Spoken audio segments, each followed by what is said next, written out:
Mountaineer Nation, let's ride. But Don Nealon's Mountaineers enjoy walking in where angels fear to tread.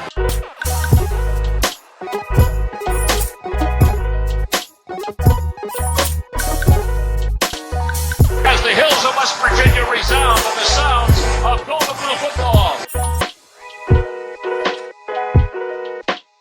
Here is Harrison trouble, stiff arms, the would-be tackler, comes down over the 25 to 20, goes around about it to 15 to 10 to 5, a touchdown West Virginia, he did it!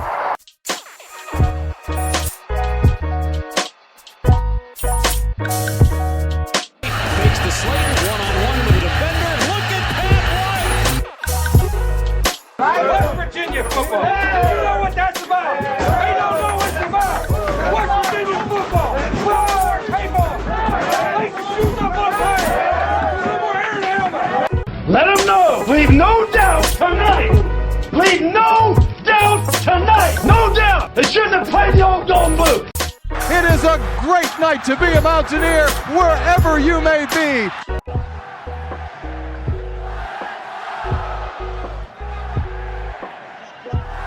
And now, the show brought to you by Mountaineer fans for Mountaineer fans, the Country Roads Webcast.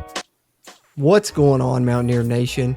Welcome into the CRW Christmas episode here at the Country Roads Webcast, where we will also be discussing the final season stats for West Virginia after the 2022 football season. That saw the Mountaineers finish at 5-7 overall. And additionally, we will also be talking about our season prediction roundtable, our season prediction results, see who finished off with the best record overall there. And that's kind of the agenda going throughout here. Of course, we'll keep the same formula as always, off-topic babble, Mountaineer news, and then our main topic, which will be the season stats and the season prediction roundtable results. And then we're going to close it off with a little Christmas wish list, so a Christmas-themed episode here of the Country Roads Webcast. And we're going to kick it off. Instead of off-topic babble being its regular segment, we're actually going to rank some of our favorite Christmas movies of all time here. So super excited to do it. I'm a big fan of Christmas movies, big fan of the Christmas holidays. You can see me extra festive, Brad. I mean, I got my Santa hat on. I know you can't quite. I got my black Christmas shirt on. I mean, I got my lights even changed to Christmas. I got a little Christmas tree lights up here. Got some garland up here. New apartment, man. It's been hard to decorate. I do got some. I feel that. Over there. I got some stuff along the mantle, but don't have a I lot of see a little bit there. I got a little Christmas tree. I got a bunch of presents beside me. So let's see if I can show you guys on the video. So I got the blue and gold Christmas tree in here as well on the desk beside me. That's nice. I like that. I like to do probably a little festive when I can, Yeah. But just a treat for you guys on the video side there. You guys listening to the audio side might not have caught that, but just showing off our little festive decor on this Christmas-themed episode of CRW. I even got a headless West Virginia snowman. He's about a decade old. He lost his head a couple years ago, but I still keep him around, pulling him out on the holidays. That being said, Brad, let's kick it off with the Christmas movie ranking.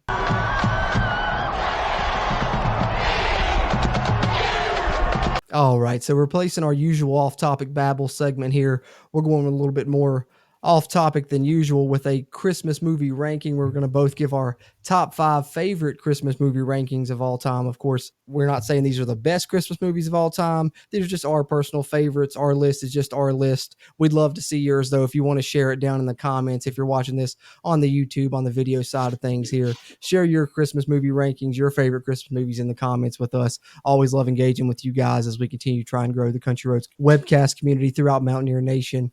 Having said that, Brad, let's hear it. Let's let you kick it off with your top 5 Christmas movies, and then I'll come in with mine to follow you up. Gotcha. So I'm going to start from the bottom. I'm going to go to the top. So coming in at number 5, I went with an old classic here. I got some claymation, and I'm going with Santa Claus is Coming to Town. You ever seen it? I've never seen that one. Gotcha. Yeah, it's an old claymation one. It's like 57 minutes long. It's just iconic to my childhood. Real old school, love it. They were playing it the other day at one of my work events, and I was like in the meantime for like lunch, and I was just like, oh my God, I haven't seen this in forever. It reminded me how much I loved it. Number 4, I also went Grinch Stole Christmas. I feel like it's up there. It's got to be the top of the top one. Coming in my number 3, I'm going to take all the Santa Claus movies. I think the Santa Claus movies are amazing. Not my top 2, unfortunately. Number 2, I'm going Home Alone. I feel like that'd be a lot of people's number course. ones. People do love the Home Alone, but my number one is Polar Express. I'm a big fan of Polar Express. Okay. Really well made, great story. Yeah, I love the Polar Express. So All right, I dig it. I dig it. Well, the good thing is our lists are like completely different, so that's awesome. But a lot of yours that you had there were close. Like if we did a top 10, some of those may have made the cut, but they're definitely honorable mentions for me. But I did cheat a little bit because I couldn't, Christmas and Christmas horror for me, I got to kind of differentiate because, I'm a yeah, big horror fan. So if I included the horror movies in my regular list, it would just probably be all horror. So I definitely all got to horror shout out movies. some of my favorite Christmas horror movies before I do my top 5. And of course, you got to go Silent Night, Deadly Night, and then Silent Night, Deadly Night Part 2 even's good. Beyond that, I've never really watched, the rest of the franchise. I know it goes on, but the first two are good watchable. Killer Santa Claus, can't go wrong with that. Fun stuff there. And then, of course, you got to shout out one of my personal favorite slashers of all time, Black Christmas, 1974, Bob Clark classic. Also went on to direct a movie that you'll see in my top 5 regular Christmas list, which I'll get into now, Brad. My top 5, number 5 for me, Jingle All the Way, 1996. Oh, Arnold.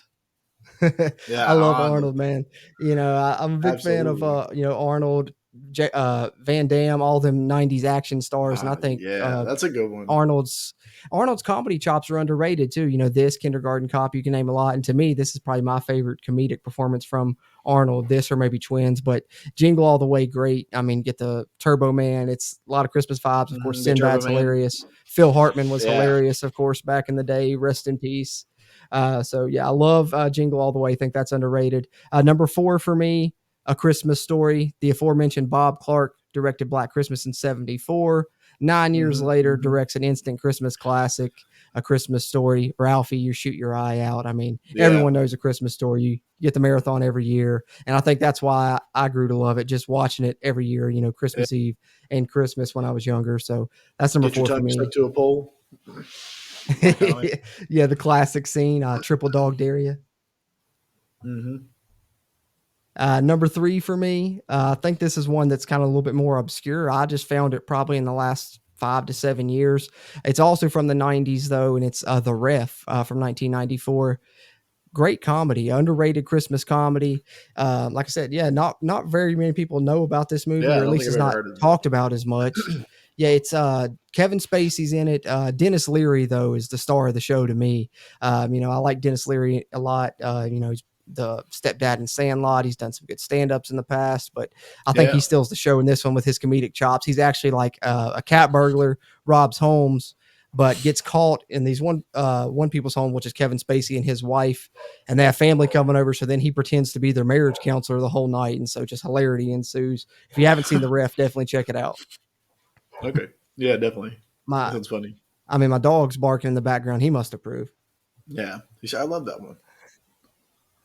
Definitely. And then wrapping it up with my top 2. Number 2, I think one of the more popular ones. My family, they watch it all year round. For me, I watch it every time near the holidays. It's another comedy, of course. I'm a horror comedy guy. Is my top 2, and it's Chevy Chase and Christmas Vacation. Can't go wrong with it. Oh yeah, absolutely. And then number 1 for me, super old one, throwing it way back for this one, 1946, but the classic, It's a Wonderful Life. What can you say that hadn't been said about the Frank Capra classic there? Black and white. Absolutely. I got the 4K last year actually on 4K Blu-ray, and it's remastered in color. Kind of weird watching in color. I still prefer the black and I'm white, sure. but had to do it for the experience. And this is one I watch every year on Christmas. So number 1 for me, just near and dear to my heart. It's a Wonderful Life, definitely. But yeah, that's what I got. Yeah, definitely. You went very much old school, and I went very like mid 2000s. So Yeah, that's true. Yours was more modern than mine. I guess mine was heavy 90s, 80s. But I'm that way with a lot of stuff, music, movies, all of it. I prefer like even like I Absolutely, said, it horror, fits. like 70s and 80s horrors where my niche is right there. yeah, it fits. It definitely fits. Any thoughts, Brad? Any other Christmas movies you wanted to throw out? Honorable mentions? Maybe you just missed your cut, anything like that? Nah, I feel like that pretty well covers it. I think that was a good spread. I'm sure I we'll think please so a lot of too. people I with a think lot so of those too. answers. So But I will throw in one more final thought, since I do always talk about things I've watched in off-topic babble. I did go check out the Violent Night movie with David Harbour from Stranger Things as Santa Claus, and that was pretty sweet. It was kind of like Die Hard and Home Alone had a baby, would be the way I would describe it. So I'd recommend checking it out. That being said, let's get into a little bit of WVU topics now. Let's talk about some Mountaineer news.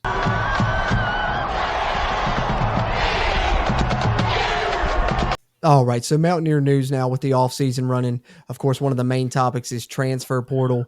Can't have an episode here updating Mountaineer news without talking about that throughout the offseason. And for you guys watching on the video side, I've got my screen shared with you guys. And if you've been following our YouTube channel throughout the offseason, you've seen me update this continually with the transfers out for West Virginia as well as transfer targets. I'll scroll down here to the transfer targets while I talk for you guys on the video side to check it out. And that will hopefully help encourage you guys on the audio side to maybe hop over to the CRW YouTube channel if you haven't there at the Country Roads Webcast and give us a subscription there. Helps us, helps you, helps get more of this Mountaineer sports content out to Mountaineer Nation. And if you're in here on that video side, drop us a thumbs up, give us a like on this video if you would. Really helps its performance and will help future videos performances as well. But if you are on the audio side, we appreciate you guys for tuning in there as well. You can find us on Apple Podcasts, Spotify, Google Podcasts, you name it. You can find us there. Just search Country Roads Webcast. But if you're on Apple Podcasts, do us a favor, leave us a rating there. And any other podcast platform you listen on, you can always help us out by sharing it around. So if you're on the video side, you're seeing some of the players West Virginia has offered in the transfer portal there. But let me get up here to the transfers out for West Virginia. I will read off this list for you guys that are tuned in on the audio side as far as Mountaineer news is concerned. The players that have transferred out from West Virginia this offseason so far, defensive back Naeem Muhammad, Mumu Ben Wahad, Charles Woods out of the defensive back room. Then you get two tight ends in Corbin Page and Mike O'Laughlin leaving the program. Wide receiver Reese Smith transfers out. Quarterbacks Goose Crowder and JT Daniels both out. Defensive lineman Taj Alston out. Safety Tyron Woodby out, Offensive lineman Jordan White. Wide receiver Caden Prather, and then the three most recent ones, two coming from the defensive line, Torres Simmons, Jordan Jefferson, and Chris Mayo on the offensive line. But of course, most recently in the past couple of days, there is a more positive update as far as the transfer portal is concerned, and that is West Virginia has received commitments from a couple of transfers, those being both from Kent State, a wide receiver and a defensive back, respectively. The wide receiver being Jashawn Polk and the defensive back being Montre Miller. So that's kind of the transfer news for West Virginia at this time in the offseason. Beyond that, other news that you guys may have not heard since the season ended. Of course, we're going to get into some season stats later as our main topic, but the Big 12 teams were announced all conference-wise. West Virginia placed two players on the Big 12 first team, and that was, of course, Zach Frazier on the offensive line and Dante Stills on the defensive line. Bryce Ford Wheaton made second team all-conference. Honorable mentions to the Big 12 conference team was Jasir Cox, CJ Donaldson, Sam James, Lee Koba, Wyatt Milam, and Jordan Jefferson. And then Thomas Remick was named a freshman All-American along West Virginia's offensive line as he took over at left guard after James Gamitter retiring. And that fact is one I wanted to point out and is very interesting because it marks the third consecutive year that West Virginia has had a true freshman offensive lineman be named an All-American. Zach Frazier 2 years ago, Wyatt Milam last year, and now Thomas Remick this year. So that being said, that's kind of all I've got there for Mountaineer news, Bradley. I know ran through a lot there, but anything that stood out to you want to touch on here, we can get into a little bit of discussion of some of these news topics here before we move on to our main topic here on this episode of the Country Roads Webcast.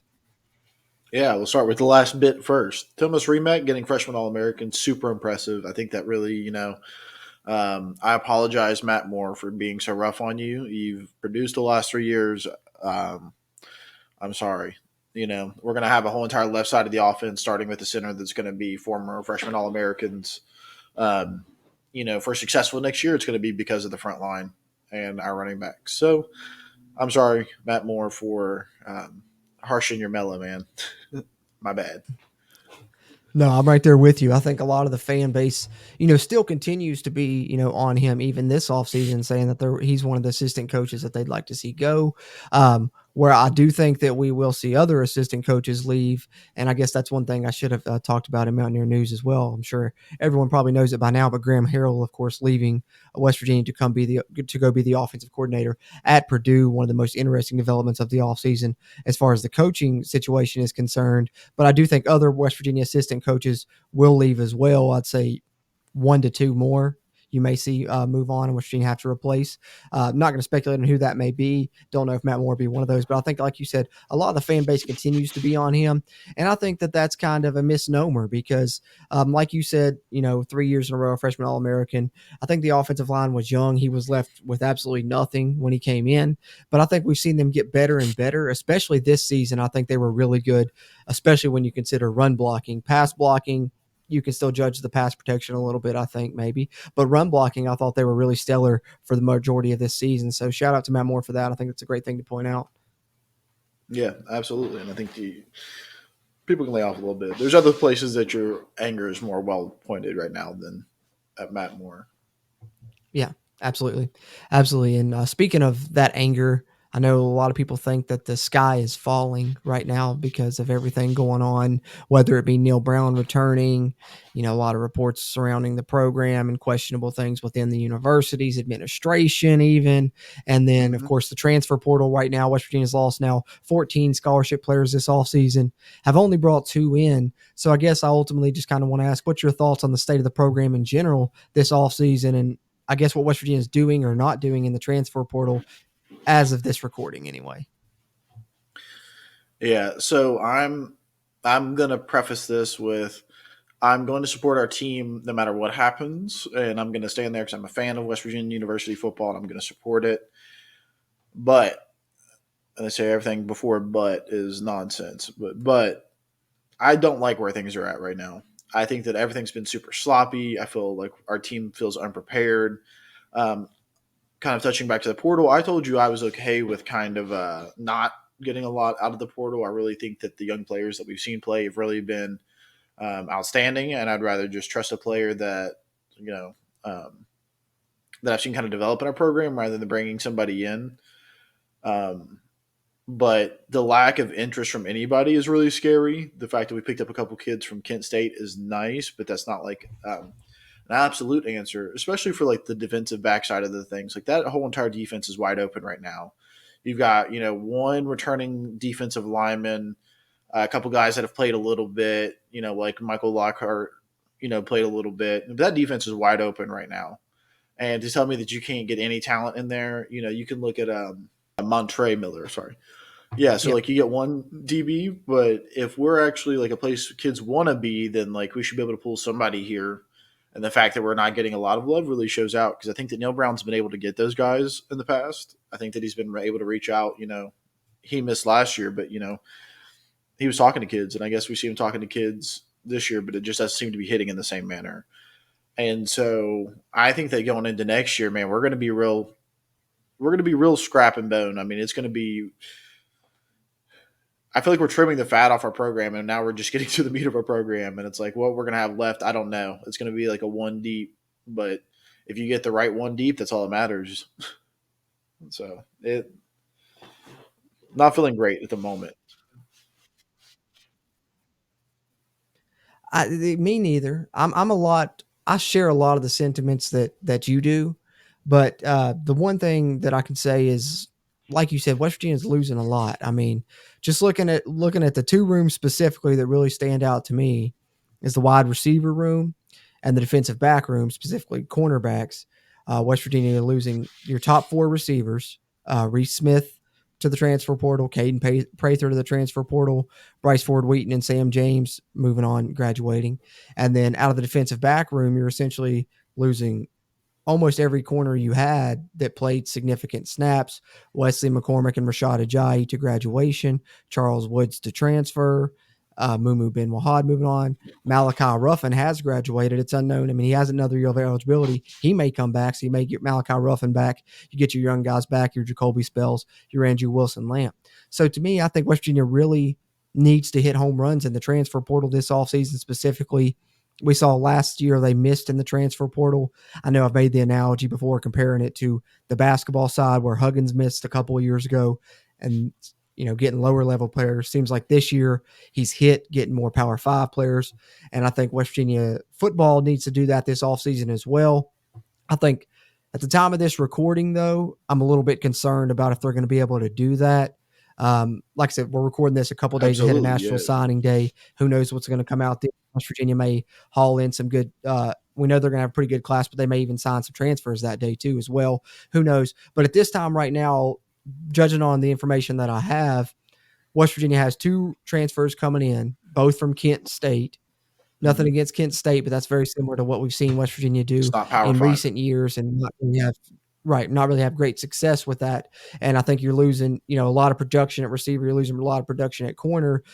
Granted, corner was not that great this season, so that's a wash either way, I think. But with what you're losing, with what you're replacing it with so far, does not look that great. And West Virginia, as you've seen with the list I showed earlier for you guys on the video side, West Virginia has sent out a lot of offers to Power 5 players in the transfer portal at both of those positions. But also seen today, I seen West Virginia offered a scholarship to a junior college wide receiver today. And so to me, we wouldn't be sending an offer to one of those junior college wide receivers if a vast majority or, even a slim margin of these Power 5 players we've offered in the portal had interest in coming here. Because what I've seen is a lot of the players that we've offered have made top 3 lists without West Virginia in it or have committed other places. And we have a commitment from a player from Kent State, and we have sent an offer out to another JUCO player. So I got to agree with you right now. I mean, the state of things just does not seem good. It could just be the mix of things, how they're happening all at once. But just right now, I don't like where things are at. I'm hoping that signing day really turns me around. We'll be recapping that here. We'll have it upload on the podcast. We'll probably do it live for you guys that watch this on YouTube. But hopefully that's a brighter thing that can really, get me feeling a little bit better. Because right now, just being honest, Brad, I'm a little worried. Yeah, and I think it comes back to the point that it feels like a decision should have been made sooner. If you're going to stick with firing Shane Lyons, you should have fired him months ago. If you're going to fire Neil Brown, you should have fired him months ago. Now it's like you put everybody in a bad position, and it's like that the people responsible for that, to me, has felt like they've just done this. Like I'm not touching this. I'm not taking responsibility for this, and like it's not promising to see. And so, the board of directors or the president key, whoever it is, like it feels like a decision should have been made sooner, and it feels like we really just fumbled the ball. And so I think that's where our lack of confidence comes in. Is just we're not seeing progress at any level right now, to be honest. And the fact that they've been so tight-lipped about this, you have not heard much in the last couple of days, which has been honestly deafening.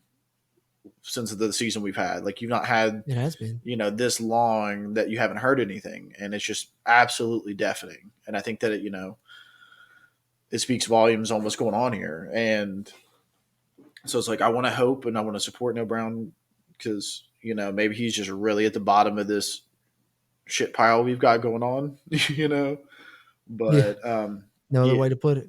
Yeah, and I think to kind of bring back to like the recruiting point, I thought that, I wanted to just go out and find one stud wide receiver. And I think that we have not succeeded in that whatsoever. I just wanted to see one guy, one great guy that was going to be a little bit older, take some of the pressure off of our young guys. And, we can't go out and do that. No, not good. So. Well, and I think this is going to be a telltale season. Like we know that this is the make or break year for Neil Brown. Well, we know he's got a short leash to potentially. This year has to yeah, well, we would assume that he has a short leash. Yeah, even to the point where he may be fired mid-season if we start similar to the way we have the past couple of seasons, I feel like. But in terms with that, I think this is telltale not only for Neil Brown and his make or break year, but as far as the West Virginia program is concerned, because I think what they're hoping is they've rooted out the problem. Maybe with Shane Lyons, we can really do some things now. But, the way that we're seeing it as fans right now, just judging by what me and you were talking about and what you're seeing, just gauging the temperature of Mountaineer Nation in general, social media and, through what we do here as well, you can tell that everyone's kind of feeling a similar way for the vast majority. And so I think if we feel that way and the perspective from the outside is, West Virginia is a mess right now, which we've seen people say, that's a problem that you can't correct until you find out what the root of it is and you root out whatever the infection is that's harming your program. And that specifically doesn't have to be only limited to the football offices. You know what I'm saying? It doesn't have to be a football coach problem, an athletic director problem. It could be a university level problem that you may have to go way high up to root it out. And I'm not, pointing the finger at anyone here because I don't know, but I'm just saying, judging by what we know now, this could go beyond Neil Brown. You know what I'm saying? This year is going to be telltale of that to me. If we struggle similarly, even after firing Neil Brown, say we do it midseason, then I think this could be a problem to me that it looks like goes higher up. Yeah, and quite honestly, like that's what you're looking at. Neil Brown's going to play against Penn State at Penn State. He's going to get Pitt at home. You're asking a lot of him. And besides that, by firing Shane Lyon so late and deciding to let Neil Brown stay, you gave him, a few weeks of leeway time that, he was allowed to tell recruits he's going to stay. Like you've put him so far behind the ball now, and now, Ren Baker's the only way we're going to save the transfer portal is if we pay kids. And it's like you put Ren Baker in such a small window to try to make any money, whereas if you make these decisions months ago, and it's like this could lead into Neil Brown losing next year when we're replacing a coach then, and then, Ren Baker's under fire. I think that everybody's under fire at that point to make things work out right, and we're just not in a position to do so. Yep, absolutely. And, the fun thing to do as, fans and as, what we do here, Brad, as hosts and here and, on the channel, and is speculating on kind of trying to brainstorm, how can we fix this problem? What can we do to help West Virginia? And so that's in turn going to be our final segment. So I just kind of wanted to tease that a little bit now as we're talking about this. Like our final segment, we're going to give what we're calling our Christmas wish list for the West Virginia football offseason, which is just kind of us saying what we think could help the program to help us lead to the most successful 2023 possible. Like what staff changes would you make? What, players would you want to see brought in? What position, just in general, what do you think could help West Virginia have a successful 2023 with Neil Brown as the head coach, with, the pieces they have? What would you add to that mix, or what would you change staff wise? Just kind of that type of thought process, just to kind of tease for you guys our final segment when we're going to do our WVU football Christmas wish list. But that being said, Brad, any final thoughts here on Mountaineer news before we talk about our season prediction roundtable results and the final season stats for the Mountaineers in 2022? No, I think that, I could talk all day about transfer portal and NIL and how frustrated I am all day. So no, it was a good place to stop it.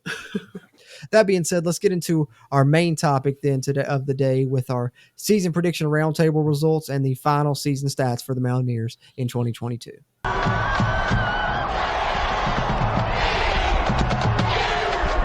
All right, so before we get into the season stats for the Mountaineers in 2022, let's take a look at how we did here as hosts with our season predictions here. Always, of course, this was our 5th annual season prediction roundtable. This year, I think all of us picked 8-4 besides Steven, who picked 9-3. But of course, if you've been following along with the review podcast throughout the season, you've probably seen this Google document, which was showing how we all did as it went along, running concurrently with the games. But how it all ended up here, as you can see, Bradley finished 5-7. Coos was the winner here. I'm sure you guys know Coos from over at Coos' Corner. If you don't, you can follow him on all podcast platforms at Coos' Corner and, of course, on YouTube, which if you follow us on YouTube, I'm sure you already know Coos. But he also started a West Virginia basketball channel. If you guys are WVU basketball fans, check out Hoops from the Hills on YouTube. It's him and Mountaineer Paul, who you guys should also check out. Mountaineer Paul Talks Football. But I also finished 5-7, so me and Bradley with the same records there in our season predictions, and then Ryder and Steven 3-9 and 2-10 respectively, of course. But the bright side for Steven is he was the most optimistic, is what that means. Is this that he had us 9 wins? So obviously with him picking 9 wins, he was going to finish with the lowest. So Steven 2-10, Ryder 3-9. Bradley 5-7 with me, also 5-7, and then Coos with the best record of 7-5. So thoughts on the season prediction roundtable, Bradley? You weren't able to make it 2 years winning in a row, but I mean technically, if you don't count the guests, we're tied for first among the CRW hosts. Yeah, no offense, Coos, but I'm not going to count you because it helps me out. Jordan, we can just share the title if you go along with it, right? So, that's true. That's a good point. All right, so there's a look at our season prediction results. Let's take a look at how the Mountaineers did this season as far as their team statistic rankings, kind of where they ranked in the nation offensively and a lot of team stats as well as in the conference, and then some of the standout individual numbers for the Mountaineers, both on offense and defense as well. All right, so going to run down some of the statistics for West Virginia and how they ended up in the 2022 season nationally and within the conference, both some team stats that I've got and some individual players that stood out as well, kind of the team leaders on offense and defense. We'll run through those. But let's start it off with the team stats for the Mountaineers. Offensively, in scoring offense, West Virginia finished 2022 ranked 51st nationally, averaging 30.6 points per game, which was 9th in the Big 12 Conference. Total offense, West Virginia averaged 399 yards per game, which was good for 60th nationally and 9th in the Big 12. Passing offense wise, West Virginia 227.5 pass yards per game, 70th in the nation, 9th in the Big 12 Conference. And then rushing offense, West Virginia was 54th in the nation, actually, 172 yards a game, which was good for 7th in the Big 12 Conference. Bradley, thoughts on the West Virginia team offensive stats? Yeah, that feels about right. Yeah, pretty low there. We ran the ball pretty good. Pretty good. 54th feels fair. Considering, bringing in Graham Harrell and JT Daniels, kind of what our expectations were, it's, kind of the exact polar opposite, I guess, in a lot of ways, considering that we were 9th in the conference in total offense and 9th in the conference in passing offense, kind of the two categories we thought would really be high up there with Graham Harrell and JT Daniels. Yeah, I think I predicted JT Daniels to throw for 3,500 yards. I believe I did as well, Brad. Oh man, Bingo bango! I said I didn't think that we'd have a single 1,000-yard rusher. We had people putting up 100-yard games like it was nothing. Yeah, that's true. That's true. We did do a great job running the football. 100%. If CJ plays the full season, he probably hits it 100%. But that's the one good thing I can say. Yeah, at least over 1,000, 100%. That's the one good thing I can say about the offense, though. The rushing offense definitely improved. The first 3 years of the Neil Brown era, we struggled to really run the ball. This season, it was really our strength, and hopefully it continues to be. I know you've probably heard me preaching about wanting to see the offense go that way. I'll talk more about that later. But I think for West Virginia, they did improve offensively. I think last year they were 80th something in scoring, so coming up to 51st, and then total offense was way down last year. This year, you're top 60 at least. So I don't want to harp on Graham Harrell and say he did a bad job as West Virginia's offensive coordinator or anything like that. I think we just had really high expectations. But the one thing, at least, he did improve the West Virginia offense a little bit, just not in the way we thought. And I think the kind of marriage between West Virginia and Graham Harrell didn't work out the way that either party expected it to. And I think that's one of the reasons you kind of seen him bolt to Purdue unexpectedly, despite still having a couple years on his contract at West Virginia. I know a lot of people thought if he would leave, it would be for a head coaching position. Ultimately, it's for another coordinator position, what some would call a lateral move. So that's kind of interesting. Just kind of goes to show how this really didn't work out for West Virginia, I guess. But I'll move on to the defensive stats here, Brad. And then I've got kind of a miscellaneous one I'll throw in with that as well, because it's really a standout statistic to me throughout the Neil Brown era, not only this year, but as far as defense is concerned, West Virginia 97th in the nation in total defense, gave up over 400 yards a game at 412. 6th in the Big 12 Conference, actually was surprised they weren't lower in the conference with that one, but 114th in the nation in scoring defense. West Virginia was absolutely terrible, 33 points per game allowed, 9th in the conference. 111th in the nation in pass defense. We know that was the big struggle for this Mountaineer defense all season. 262 yards per game given up, also 9th in the conference. And then rushing defense, West Virginia actually was not near as bad as they were in passing defense, as they were 69th in the nation in rush defense, giving up about 150 yards a game, which was 6th in the Big 12 Conference. But the Mountaineers did rank last in the Big 12 Conference in one category, and I'm sure if you followed along the Country Roads Webcast throughout the season, you probably know what that is, and that's penalties. And that's the miscellaneous stat I wanted to add in here, Brad, because it seems like it's something we struggled with throughout the Neil Brown era. This season, West Virginia racked up 77 penalties in 12 games, 75th in the nation, last in the Big 12 Conference, Brad. So any thoughts you want to add in on that or the West Virginia defense statistics? Like you said, something we've grown used to, which is, disappointing. So definitely something that's got to get cleaned up. Absolutely. But yeah, defense, Yeah, when you said that we were like a 90 something in total defense, I was actually shocked by that because I was like, our run defense must be pretty good then because we were pretty decent at that, and Yeah. our pass defense just never got there. They were a little bit better on towards the end of the season, but it really amounted to just a big.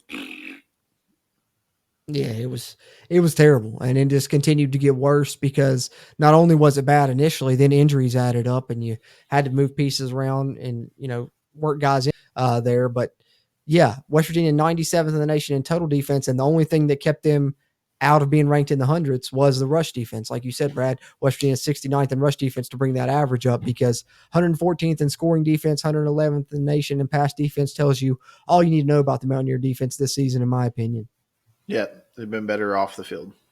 All right, so those are the team numbers for the Mountaineers statistically to end the 2022 season. Like we said, not the best year overall that we all expected. I think you had some standout moments, but when you look at the statistics overall, it kind of tells the tale for the Mountaineers, ranking near the bottom in a lot of those, both offensively and defensively. Of course, led to the Mountaineers being finishing in the rankings of the Big 12 near the bottom as well. But as far as team stats are concerned, West Virginia, like I said, did have some moments that really stood out. And I think a lot of that was due to some good performances by some individual players. So let's look at some of the standout team leaders for the Mountaineers on the season. Passing offensive wise, we know it was a disappointment. And I think the numbers tell the story there. The West Virginia's leading passer on the year, of course, JT Daniels, only 2,100 yards, 2,107 to be exact, 13 touchdowns versus 9 interceptions, ranked 6th in the conference in passing yards. The Mountaineer run game we talked about really stood out all season long, and it was a plethora of guys that got it done. Like we said, CJ Donaldson, only 526 rush yards, 526 rush yards in only a limited time of action, I guess I should say. 11th in the conference, despite only playing about half a season. So the freshman phenom for West Virginia really was the story of the year, I think, in a lot of ways. But Tony Mathis, of course, can't fail to mention him either. Dealt with an injury the latter portion of the season of his own, as West Virginia's running backs did there. They lost all three of them at one point, which is why we saw Jalen Anderson be thrust into action, and he proved to be a bright spot as well. But Tony Mathis, 562 rush yards, 8th best in the Big 12 Conference. Justin Johnson, 430 rush yards, 18th in the Big 12 Conference. Garrett Green, 276 rush yards, 21st in the conference. So the Mountaineers with 4 players in the top 20 rushers in the Big 12 Conference there. So that's great to see. As far as Mountaineers receivers, the standouts, of course, all 3 moving on is the bad side. But Sam James led the team in receiving. Love to see that. Me being a big Sam James fan that you guys know that follow the show. Love to see him end his career on a high note. 5th highest receiving yards in the Big 12 this year with 745. Bryce Ford Wheaton, not far behind him, 675 receiving yards of his own. Caden Prather with 501 to rank 20th in the conference. Those are the standout players for the Mountaineer offense. Kind of, Brad, what are kind of your thoughts there on the individual statistics for the Mountaineers on offense before I get it to the leaders there defensively? Yeah, I think that you were spot on with CJ Donaldson. I can't believe he was in the top 15, even though he missed half a season. That's crazy. And how dare JT Daniels come here and throw 13 touchdowns and 9 interceptions and leave? Well, that was bad, man. It was a struggle, though. Passing game was a struggle this season. Yeah, I mean, it was on everybody. It was people dropping balls. It was JT Daniels giving up halfway through the season. It was, somewhat shaky line play at times. Yeah, pass protection was. And then receiver-wise, like I said, love Sam James to death, love Bryce Ford Wheaton to death. Caden Prather moving on to the transfer portal as well. I think they're all talented players. But one of the statistics that stands out as well is West Virginia ranked near the bottom of the country in separation rate as well. The receivers really didn't get a lot of separation. They led the conference in contested catches, but that's, also goes hand in hand with that stat.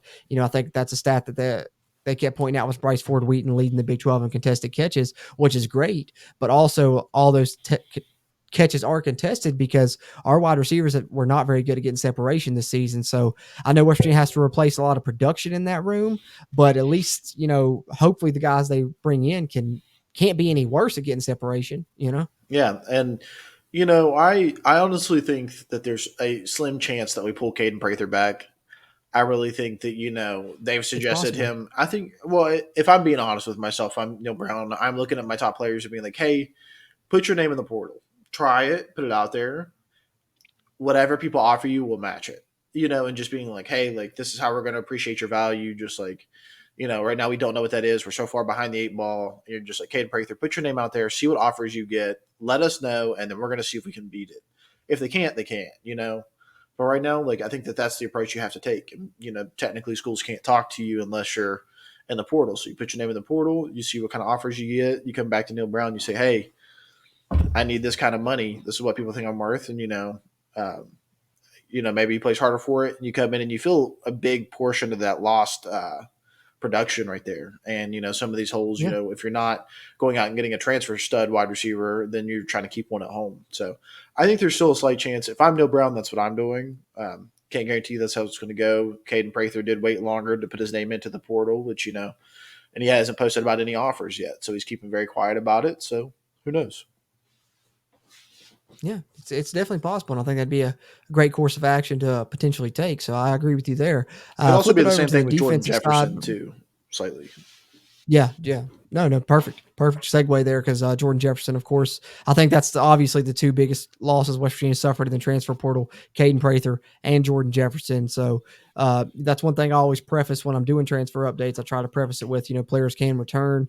You look at Mike O'Laughlin back, when Neil Brown came in, he actually entered the portal, and then we saw him come back and, play here for 3 years before, entering the portal again this offseason. But potentially players can return. Just because they enter the portal doesn't mean they necessarily have to leave. So, you can always have your fingers crossed that these talented guys may choose to come back. You never know. And you would love to see Prather be one that does that. And of course, Jordan Jefferson, as those have been the most detrimental losses for West Virginia to this point. But speaking of Jordan Jefferson and that West Virginia defense, some of the individual numbers and statistics that stood out when you're talking final season stats for the Mountaineers. The tackle leader, Lee Koba, mixed bag, I think, compared to what, he was talked up to be going into the season. I think the latter portion of the season, we started to see some of that because they started to use him more in a more attacking way. West Virginia was blitzing a little bit more, playing a little bit more man coverage due to some of the teams they were playing, and he shined there. But ultimately, he still finished as the team's leading tackler. Yeah, he had great moments, and we all thought that he would. I think we all predicted as much on the season prediction roundtable, actually. But 92 tackles, 7th in the Big 12 conference. So all in all, I think it's a net positive with Lee Koba there. But then a standout player to me on the defense all year, and I think is one that, could be a bright spot moving forward. Knock on wood when we're talking transfer portal, of course, when you got a young guy that's good. I think in the secondary, and to me, the young guy that was good in the secondary was Aubry Burks. He finished second on the team in tackles with 66, 19th in the conference, and he was actually the highest graded safety by defensive rating, according to PFF, as far as full season goes. So that's something I wanted to point out as well. Tackles for loss for the Mountaineers. Jordan Jefferson was the leader with 9.5, 16th in the conference, but Dante Stills right there with 9 of his own, 19th in the conference. And Dante Stills added 4.5 sacks, which was 11th in the conference. And Sean Martin, had 4 sacks as well, which was 21st in the conference. And the Mountaineers leader in interceptions, I don't think anyone would have called this one going into the season, but the aforementioned earlier in the show, Malachi Ruffin, former walk-on, had to play some at corner this year, finished with 2 interceptions, led the Mountaineers in that category, also was 13th in the Big 12 there. So there's some of the standout defensive performers. Brad, what are your kind of thoughts there on any of those numbers?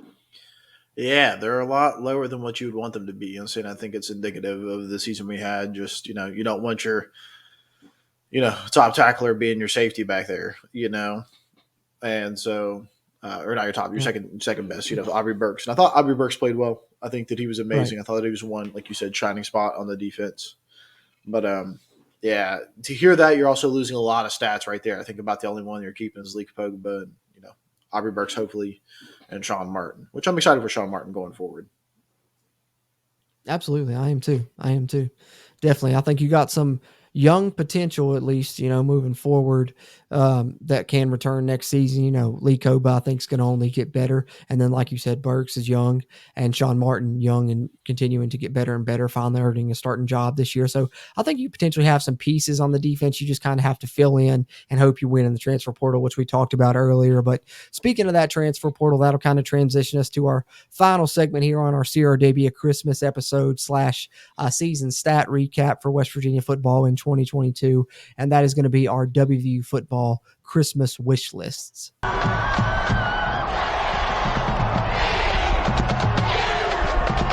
All right, so for our final segment here on this episode of the Country Roads Webcast, we just kind of wanted to give what we are calling our WVU football off-season Christmas wish lists. That's a tongue twister there. I say that 5 times fast, but what we're going to do here is kind of talk about what we want to see happen in an ideal situation that we feel like would lead the Mountaineers to the most success in 2023 or set them up to be successful in 2023. With West Virginia losing Graham Harrell, there's a staff to fill on the offense. So I assume that, that's one thing we'll talk about is potential staff changes. Can also talk about holes you'd like to see filled and what potential players you'd like to see fill them. Just anything you think that can help West Virginia lead to a successful 2023 football season is basically what we're doing here. Our Christmas wish list, what we would ask Santa for, I guess you could say, to help the Mountaineer football in 2023, because we need some type of magic. So if we can get some Christmas magic in here to help us in 2023, I'm all for it, Brad. Yeah, absolutely. So do you just want to like take turns? You tell me something from your wish list, I'll tell you something from mine. Yeah, that's fine because I really only have, a couple things. So if you want to go ahead and throw me one, then I'll throw you one and we'll go from there. Okay. It's still going to be my own personal wish list. We're not joining one here because I got my own little world that I'm building. So, right. I would wish for Chad Scott to be the offensive coordinator. I like that.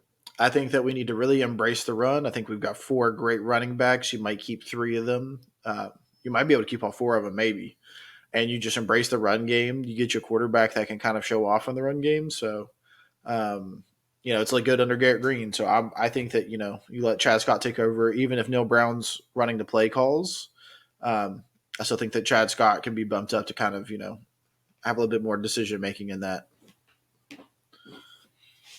Yeah, I'm 100% with you there. And that goes right along with, my main one, which was for me, for my Christmas wish list, is I want to see West Virginia transition the offense in 2023 to more of a spread option type of attack. The way the analogy I've used is, of course, 2016 when Dana really molded the offense, brought in offensive line coach Ron Crook. They really got a lot of power run game going, had some option off of that, quarterback run game along with that, quarterback powers, quarterback counters, and then mix that. Of course, you still can keep your air raid principles with your route trees, route combinations, and things like that. And I think that 2016 offense, for a reference point, go back and watch some highlights from that team, really ran the ball well. Wendell Smallwood finished, leading the conference in rushing, but also in turn with that, they had over the top threats in the play action game. Shelton Gibson was great. You lured people to sleep with the run. They loaded the box. You hit play action, hit Shelton Gibson deep, and West Virginia was hurting teams with that all season. That was their only 10-win season in the Big 12. And then I think looking traditionally at West Virginia's history, they've done great with dual threat quarterbacks. I'm excited to finally see that. Garrett Green and Nico Marchiol. Neil Brown's 18-4 at West Virginia when the team runs for over 100 yards. The offensive line run blocks better than it pass blocks. There's just so many factors that go into this making sense for West Virginia to have more of a run heavy, different type of style offense that we've seen in recent years. And it's one of the reasons I'm not too upset about the Graham Harrell move, because to me, that's my number one Christmas wish, is to see the offense transition that way. I think it's the best thing for success for West Virginia. So you saying Chad Scott moving to offensive coordinator kind of goes along with that for me, because to me, it's not even specifically who we hire as the offensive coordinator. I don't care if we promote within. I love Chad Scott, so I would love that move. And even if we do that move and Neil Brown calls the plays, I just want the offense to look, the way that I think you have the pieces for it to look and the way that you could be most successful with. And that's with throwing in some read option, triple option, power run game, quarterback run game, and mixing that with some play action and different things, and kind of leaning into a run heavy offense in 2023. Yeah, well, it also covers up some of your weak spots of not having good wide receivers. You're not going to be taxing them that much. You can just really lean on the depth that you have in the other positions. Yeah, it would solve, and it could honestly be the reasoning behind Graham Harrell leaving. It could just be looking at it and be like, hey, like we just don't have it. we just don't. You're better off to go to somewhere that has. I think Purdue had a really tall wide receiver last year. I think that they had a good wide receiving core last year, so I can go in there and really improve upon that. So, I've said most likely to me, I feel like Neil Brown will call the plays next season, just knowing Neil Brown and how he is, especially with how much this season is. It's his make or break year, and knowing how he's a micromanager and, really wants to have control over things. I would be surprised if Neil Brown doesn't call the plays next season. Yeah, absolutely. Yeah. So hopefully that leads to maybe promoting within, like we said, a Chad Scott to offensive coordinator, and then just hiring a position coach, which would probably be a quarterback's coach. Within maybe you go get a Clint Trickett, somebody like that. I So know I that's think the then second that would be wish. your next That's the thing. second wish on my wish list. I already know who it is. Oh, perfect transition because I think I know who you're going to say, and I 100% agree with you. But go ahead. You are wrong if you're not hiring Pat White. You are absolutely 100. You're 100% wrong if you're not hiring Pat White. I don't care what it takes to get him here because it also covers up so many holes, just so much. If you make him the pass game coordinator, right, something like that, it doesn't feel like it fits his title. It is what it is, though. He's going to be really focusing on the option, but it's up to him to teach them when to pass it. But having him to come in and teach the system, it just matches so well with what he knows, what he's doing, what he has done. And coming into the same situation here where we've got two great dual threat quarterbacks that just need that kind of coaching and that experience. And not only that, not only do you get a quality coach that comes in and, can really mold what we have. It really fits what he wants. To have a former WVU alum come in, every single alumni that has talked to Pat, played with Pat, knows Pat, is going to be willing to throw money at this to make sure that it works out for Pat. You want to get people excited. You want to get donors money in. You hire Pat White, and you'd be like, you guys just really going to leave Pat White out on a boat? He's trying to train these young quarterbacks. You're just going to leave Pat White and Nico Marchiol out on a boat with no money? Man, how sad is that? And they're just going to throw money at it. It's just going to happen. Like you can't convince me otherwise. You want to get more. They preach, more alum involvement. Hire Pat White. It'll change almost instantly, overnight. I love that because I think that's perfect because people have been wanting to see Pat White on staff, and I think that when the offensive coordinator job potentially now open, people are saying that he should be in that role, and I just don't think he's quite ready for that yet, especially not at the Power 5 level when he hasn't really had too much experience as a coordinator yet. But I think ideally he could be a quarterback coach, a position coach for you instantly. So I think if you promote Chad Scott and need to hire a quarterbacks coach, Pat White should 100% be your first call. Couldn't agree with you more there. Great item there on your wish list. For me, I really only have one other thing. And what it was for me was, I think I've talked before about how I love in-state players. Feel like they, really seem to want, I don't know if want it more is the right word or right terminology, but they just have that fight to them, that grit to them that you want, that you're trying to build here. If you're trying to build that blue collar mentality, which it seems like we've been trying to do with how we've been building up the team through the trenches offensively and defensively. And I hope that, with leaning more into the run goes into that. But I think I bring that up to say defensively, there's a couple of state natives I would love to have in a position you really need, and that's cornerback, because I think my other wish list item, my first one was offensively, my second one was a defensively. I just kind of did one of each. And defensively, I think you need to go get some great corners out of the transfer portal that you can plug in, that can play right away. And what better than to go get two in-state guys? So for me, I'd love to see West Virginia add J.J. Roberts from Wake Forest, who's in the transfer portal, a cornerback. And then I would love to see us add Isaiah Johnson from Arizona State, transfer that's in the transfer portal as well, another cornerback. Isaiah Johnson, originally from Bluefield, went to a prep school in California, then went to Arizona State, now is a redshirt freshman in the portal. West Virginia has offered him. Still no scholarship offer for J.J. Roberts as far as I know, but he has visited, so potentially, hopefully they're targeting him. So I think West Virginia need to add a couple of good cornerbacks. Why not make them a couple in-state players and really help out your defense in that way? Yeah, I think that's a stellar wish. I think that's beautiful. I remember Isaiah Johnson, at one point in time, he was in the top 5 cornerbacks in the country in his class. So Definitely got a good pedigree. Those have worked out for us. Went out west, played, got some prep school experience, went to, Power 5. Definitely a must reach out. I know that we've already offered him a scholarship, and I'm sure that he's going to think about it, being former teammates with Sean Martin. Right. So definitely something that we need to be out there for. And I didn't know about the gentleman you said, J.J. Roberts. Is that what you said? J.J. Roberts. Yeah. J.J. Roberts out of Wake Forest. Definitely. Yeah. I didn't know he existed, and I'm glad I know now. So definitely reach out for that. Yeah. Absolutely. Absolutely. But that's pretty much all I've got here for my WVU football offseason Christmas wish list. Brad, you got anything else? Yeah, I'm going to say it. I think I would wish for a new defensive coordinator. If I'm fixing all the other problems, I think we kind of got to fix that. In my heart, I love Coach Jackson. I think that he's been, he's kind of done the Chad Scott of the defense. He's definitely been improving the guys that he's had. He's produced top talent every single year. And so I would love to see Coach Jackson stay. I think that it's weird to fire your defensive coordinator to hire up from them. I feel like that's a little bit different scenario than what we have in the offense right now. So I don't see us promoting Coach Jackson, but I would hope that he would get to stick around. But I think that I don't know who's out there available right now, but I think you go after somebody with some significant Power 5 experience, kind of like what we wanted with an offensive coordinator, and, have a guy that kids are going to love. Like you need somebody like a Jamal Adai, quite frankly. And you got to go out and find somebody like that. And somebody that might even have, kids that are in the transfer portal at the school they're at right now. You bring them in, maybe they bring some kids with them and you're starting to fill up some more of those holes. I think that it's just like a move that needs to be made. I think that, this year's defense was so bad and you can't just chalk it up to players not getting better because that's not what happened, Yep. So I should have had Jamal Adai already, but that is what it is. Probably wouldn't be in the spot you are right now if you would have made a different choice a couple years ago, but Yeah. And now you should be forced to fire one of your friends because you got to be punished somehow, man.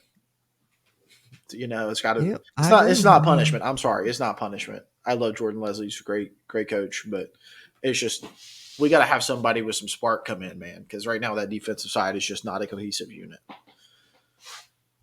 Well, I think, I'm kind of 50-50 on it. I agree with people that want to see a change at defensive coordinator, but also I think, Jordan Leslie did a good job, his first, few years, but I think that since you lost Jamal Adai, the passing defense has been suspect ever since. And that was his job. Of course, he was on the back half doing the secondary.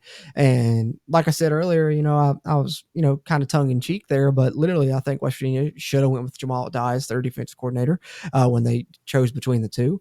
That's my personal opinion, is what it is. But I think whether you agree that Jordan Leslie should go or not, I think if you're looking at this from, taking gold and blue glasses off, West Virginia, we talked about a little bit earlier, it's in a bad kind of state right now. Season ticket sales are probably a concern.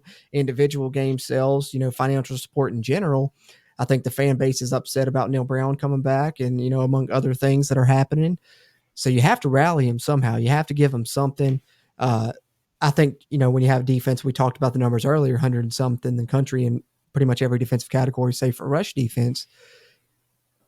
Firing the defensive coordinator would be maybe a way to get some people back in. Whether you want it or not, it could help the program moving forward in 2023, season ticket sales, just little things that you're going to have to do something to improve. Because right now, people aren't bought in. Yeah, I mean, you could have gone out and got somebody like Tony Gibson, see if you can convince him to come back and get that, defensive ship righted. But he just signed an extension. Now he got paid. Yeah, he got paid. Why would he leave? Other than it's West Virginia.